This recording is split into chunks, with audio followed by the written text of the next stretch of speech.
G'day, this is Captainoob, and this is a Bullpup combat shotgun, which is a combat shotgun that's Bullpup. Alright, we got that? Sweet. So, what this thing is, I believe to be in my headcanon, is the result of when a combat shotgun and a Pancor jackhammer love each other very much, and they create this unique specimen. Not particularly easy on the eyes, but we don't have to worry about the prettiness of our weapons in a post-apocalypse. We just want to make sure that they work, and this thing is reliable. It's never jammed on me, so isn't that cool? So what this thing is, it's a standalone weapon. It's got custom animations. The sounds are that of the vanilla game combat shotgun, so that all works out pretty well, and there's some customization to it as well, which is fairly interesting. So let's get into it. First of all, we've got the receivers. Now, just like the combat shotgun, you've got the strongest receiver being the advanced receiver in the semi-auto category, but you've also got a powerful auto receiver, which is going to do a whole lot more on the DPS. So that's 1611 for the powerful auto receiver, whereas the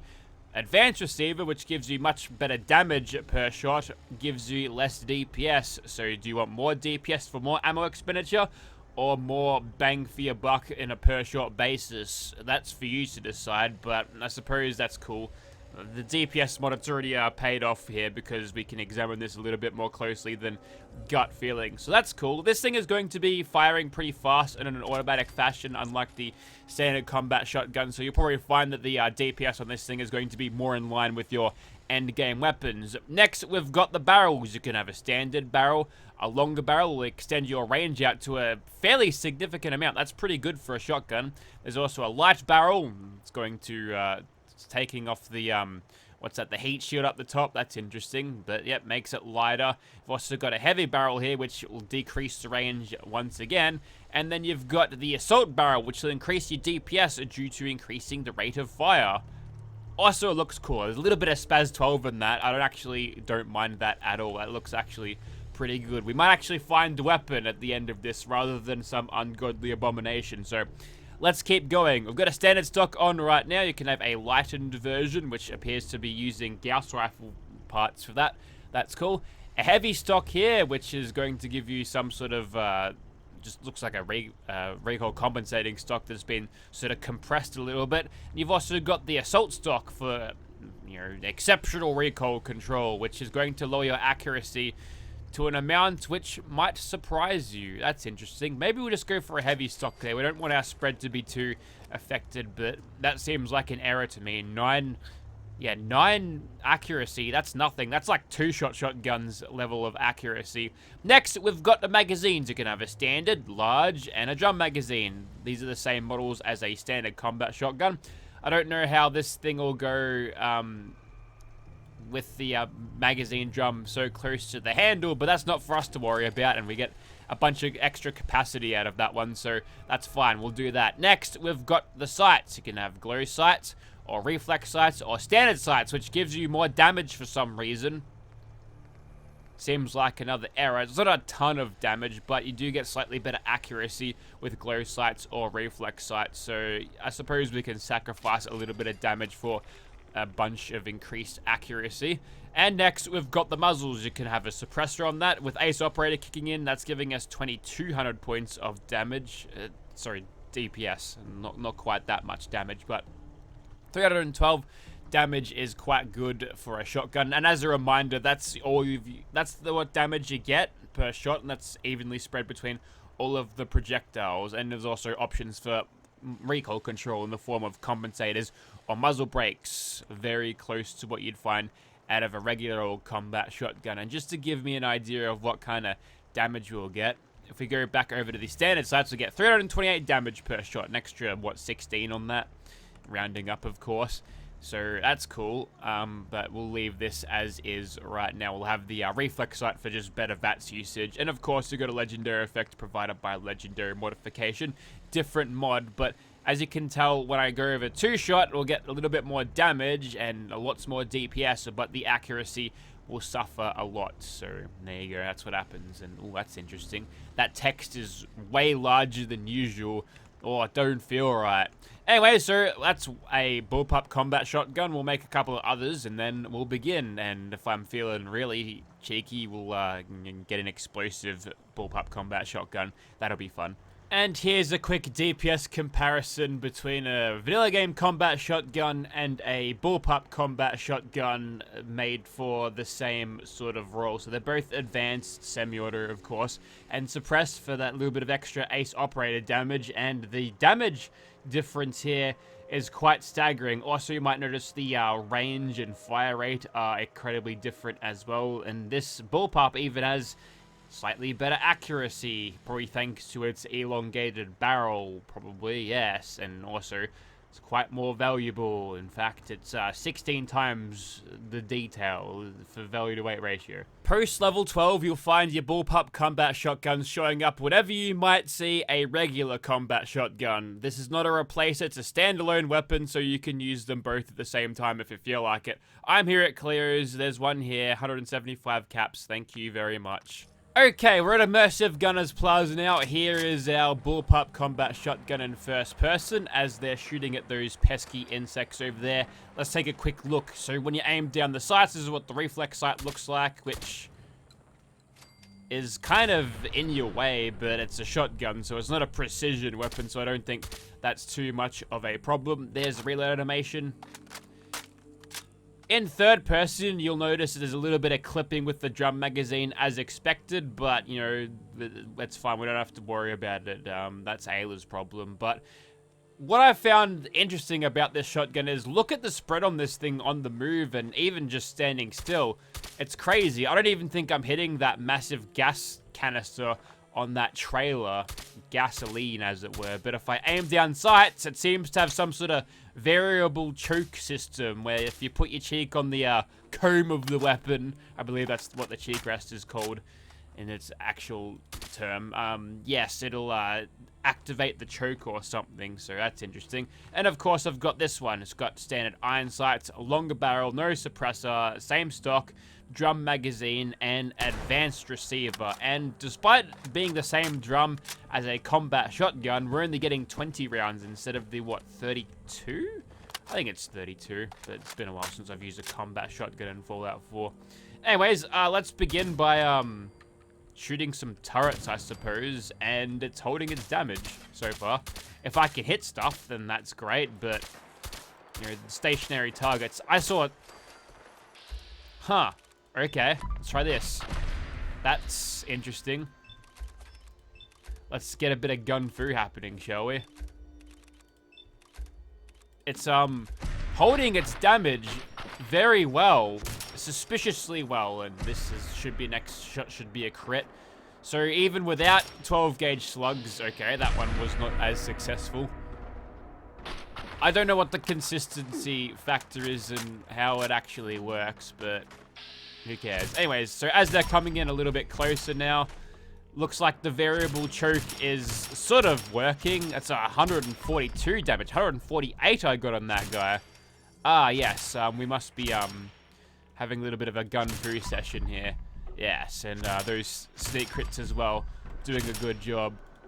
So the spread just seems to be a total complete crapshoot, but I honestly can't believe that we're still on this. Perhaps what I'm doing to mess up here is probably the spread is actually really good, but since the sight is sitting way over where I think it's going to shoot, I'm just shooting above my targets. That's probably a good explanation.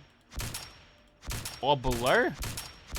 Oh, I don't know, man. Let's just run in there and do this properly. But that was, uncharacteristically good for a shotgun. And now we get a more realistic damage appraisal, but still doing a pretty good job. Obviously, we get a spray of numbers over the screen thanks to the floating damage mod. But even at this range, it seems to be adequately shooting everything and doing a good damage. Yeah, I learned English yesterday, don't worry about it. So nothing really to complain about on the damage front, but there's just a couple of little things that could be polished up. But this mod is, you know, it's been in Mark 1 since October of last year. So, you know, I don't think we'll be seeing many updates on this thing, so we'll just focus on what's good then. And you know what's good? The damage. If I mentioned that, it's pretty good. Let's go over to our semi-automatic version now and see what we can do. Ah! I had a feeling that this might happen. So it looks like the iron sights, much like the assault rifle, have a scope keyword, which allows for knockdowns should you have the required perks, which is pretty bloody grouse, which is good if you don't know. A bit of Aussie colloquialism for you. Means good. Positive. Good stuff. But yeah, that means it's going to be really good in situations where I can't just simply out-tank my enemies, or if I want to juggle multiple enemies at once, then this is quite the weapon for it.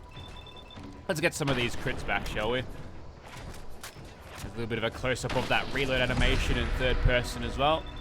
We'll probably see more of that as we go on. Sometimes the knockdown could be a little bit of a problem. Sometimes the enemies go like straight out of your range when you decide to shoot them, and sometimes they like physics tumble away from you into a place where they couldn't be hit normally.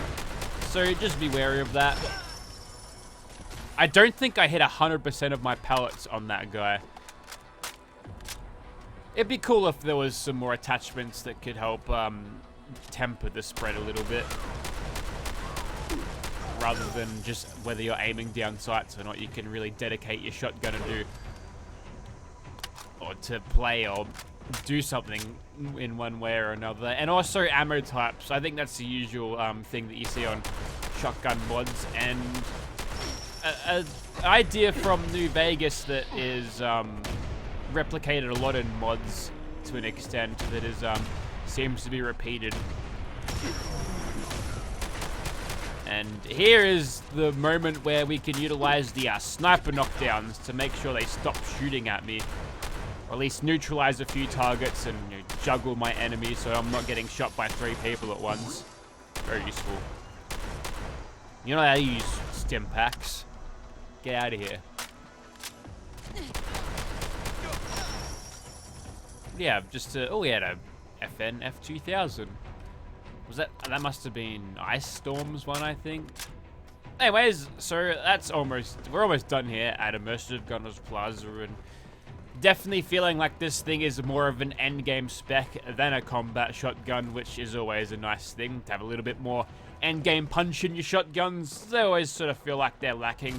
Unless, of course, you happen to get an explosive or wounding version, then everything is trivialized at that point. But maybe there's a little bit more sport in a weapon like this. Physics, however, not included.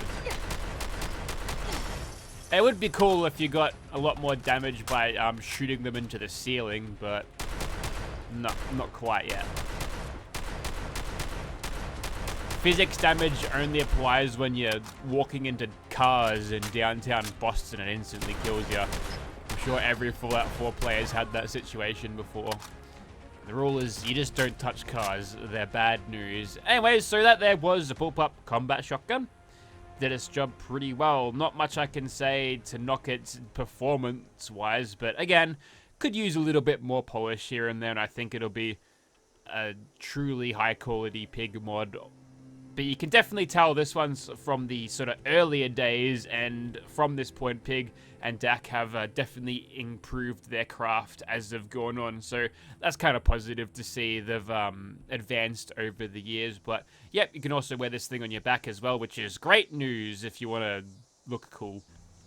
Okay, so we've messed around a little bit with a stealthy shotgunny approach, so let's continue that. And, well, that wasn't a good start. I think that Super Mutant almost detected me. Anyways, probably aim in third person here just to... Never mind. Wow, 71 from here. That's pretty good. Let's get some gun fu then.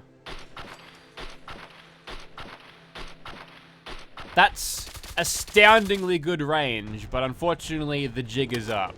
I think he spotted me by now.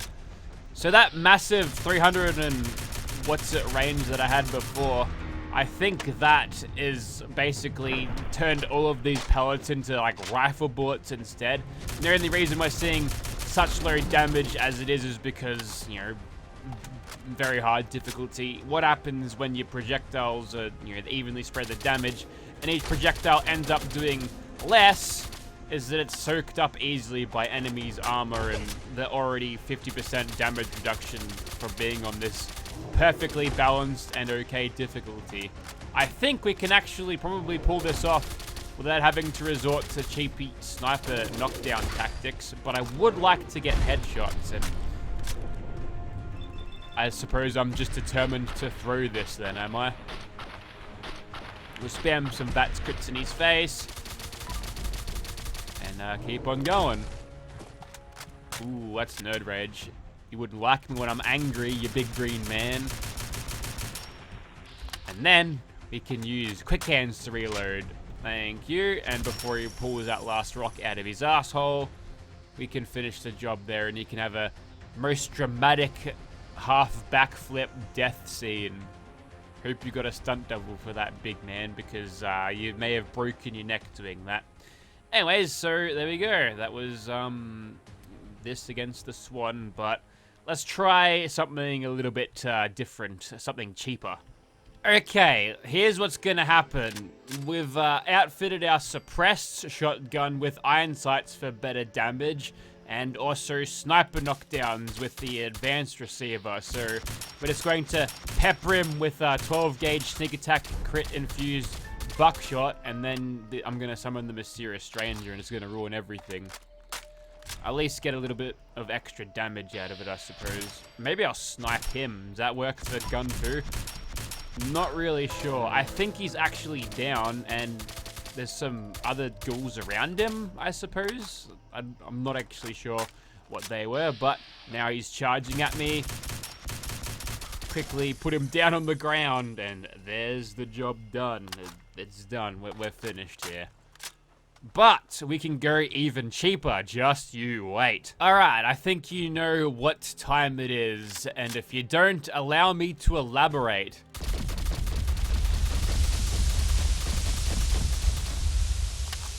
It's explosive time, sponsored by Torg Weapons and Mr. Torg, that man from Borderlands. I don't know if it was in Borderlands 3, I barely remember playing it at all. Oh, did you see that? That was an attempted teleport. Don't even bother trying to come get me because you are stuck. And all your tire toys are sort of floating around and ignoring all of the water that I'm kicking up there. Oh, that's funny. It's happening directly over where the explosive projectiles are going, not exactly on the water's surface. Well, isn't that just funny? Anyway, so I think you get the idea. So this here was Pig's Bullpup combat shotgun, and as an endgame weapon, I think it has passed the test in terms of damage, even without the explosive nonsense that I've thrown on it for this last little bit here. So it's a pretty old mod. Not really that old, to be honest. I'm still using mods from 2016 to bring those monsters in to fight them. Yeah, that's from 2016. Do you remember that? That's a long time ago these days. But yeah, this thing worth having a look at if you're interested in an endgame solution for a shotgun. And the frame rate is still really not lacking that I kicked up all that water. In fact, I've created some weird bugs in the water. You may have seen some weird lines in there, so that's not good. But yeah, if you want to see this thing in your game, check out the link in the description. Yeah, I'll recommend it. It's a fun mod, and yeah, like I said before, just an endgame solution to your shotgunning needs, so nothing really to complain about there. Could be polished up a little bit more, but at this stage, I think this artwork is going to be abandoned and not revisited like the George Lucas Star Wars movies. You know what I'm saying. You get what I mean with that. There's a dinosaur in your face in Mos Eisley. It really shouldn't be there. What's up with that? Anyways, that's a topic for another day. Thank you very much for watching. We'll see you next time.